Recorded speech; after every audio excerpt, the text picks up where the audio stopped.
आदेश गुरुजी के लगे हैं, कहो तो बता दें कि कह रहा हूं, फिर दरबार शुरू करें। बहुत विलंब हो गया है, दरबार को प्रारंभ करना। 2 आदेश हम आप सबको सामूहिक रूप से बता देते हैं। जिन भक्तों के पर्चा नहीं बन पाते हैं, अर्जी नहीं लग पाती है, उन भक्तों के लिए हम सार्वजनिक रूप से 2 उपाय बता रहे हैं। हम नहीं, हमारे सन्यासी बाबा बता रहे हैं। पहला उपाय, जिन भक्तों के घर पर बीमारी रहती है वो कान खोल कर सुन लें, नेट पर भी बाद में सुन लेना। जिन भक्तों के घर पर बीमारी रहती है, तबीयत खराब रहती है, रोग बने रहते हैं, दवा काम नहीं करती है, दवा असर नहीं करती है, तो डॉक्टरी सलाह तो लेना ही है, पर डॉक्टरी सलाह के साथ एक उपाय करना शुरू कर दें। पूछो क्या? पूछो क्या? सन्यासी बाबा ने उपाय बताया है कि आप अपने घर पर प्रतिदिन कवन सुकाज कठिन जग माही, जो नहीं हो तात तुम पाही, इस चौपाई का 108 बार पाठ करना प्रारंभ कर दो और 5 आहुति सन्यासी बाबा और बागेश्वर धाम के नाम की देना प्रारंभ कर दो और कटोरी में जल भर कर रख लो और चौपाई का पाठ करके उस जल में फूंक लगाकर रोगी को पिलाना प्रारंभ कर दो। दवा के साथ साथ कृपा भी होने लगेगी, आराम लगने लगेगा। और मंगल और शनिवार महीने में 1 बार, 2 महीने में 1 बार, 5 महीने में 1 बार पेशी करना प्रारंभ कर दो। जरूरी नहीं हर मंगलवार जाओ, 1 महीने में 1 बार, 2 महीने में 1 बार। हम मिल नहीं पाते हैं, कारण है कल ही मंगल था धाम पर, परसों मंगल था, परसों 3.5 लाख लोग पहुंचे थे। 3 लाख लोग, 5 किलोमीटर का जाम था, तो बड़ी आफत है बागेश्वर धाम पर। तो मंगल शनिवार ना जा पाओ तो बीच के दिनों में जाना शुरू कर दो, क्योंकि मंगल शनिवार बहुत लंबा जाम हो जाता है।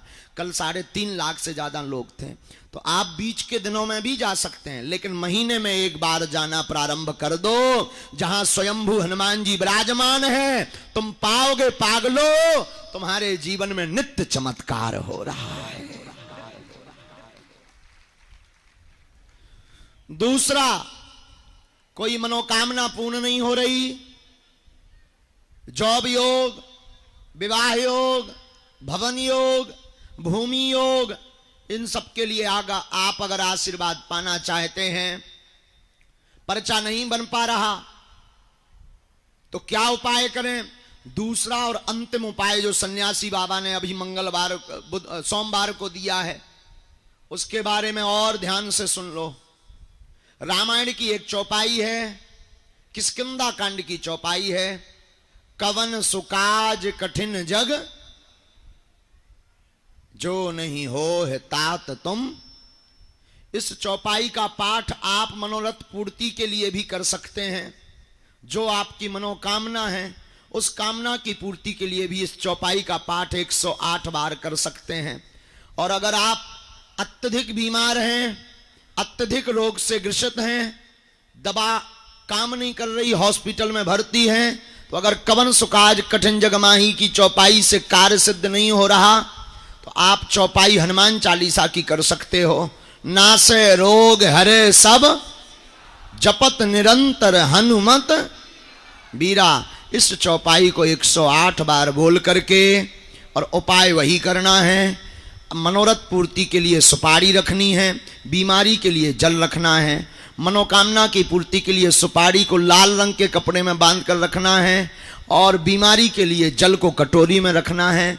जल की कटोरी जल को रोगी को पिलाना है, और सुपारी को अगर आप मनोरथ पूर्ति के लिए रखना चाहते हो तो पूजा मंदिर में रखना है, और 5 आहुति सन्यासी बाबा के नाम की देना है। तुम पाओगे कि 21 पेशी होते होते तुम्हारे जीवन में बिना पर्चा बने, बिना अर्जी लगे कृपा होने लगी है। इन दोनों चौपाइयों का उपयोग सन्यासी बाबा की प्रेरणा अनुसार जो हमें आदेश लगा, जो हमें उनकी भाव जो उनके प्रकट भय, वो हमने आप सबको बता दिए। बड़े प्रेम पूर्वक बैठो, जिनको हम बुलाएंगे उनको आना है, राम नाम का जप करना है, कम चर्चा करनी है, 1-2 मूल प्रश्न अपने पूछना है जो जरूरी है, मूल। बाकी सभी प्रश्नों पर तो मुश्किल है, क्योंकि आदमी की खोपड़ी है, 50 प्रश्न नए प्रकट हो जाते हैं। बोलो सीताराम। और किसी भी व्यक्ति को किसी भी प्रकार का शुल्क, फीस, दक्षिणा ना दें। दरबार में किसी भी प्रकार की राशि नहीं ली जाती। बागेश्वर धाम को किसी भी प्रकार की धन राशि की आवश्यकता नहीं है। ये बिल्कुल ध्यान से सुन रहे। भारत का सनातन के लिए गौरव का दरबार है बागेश्वर बालाजी का दरबार, जहां अर्जी निःशुल्क है, जहां रुकना निःशुल्क है, जहां दिन में 12 बजे से 2 बजे तक, रात्रि 8 बजे से 10 बजे तक प्रतिदिन भंडारा भी निःशुल्क है।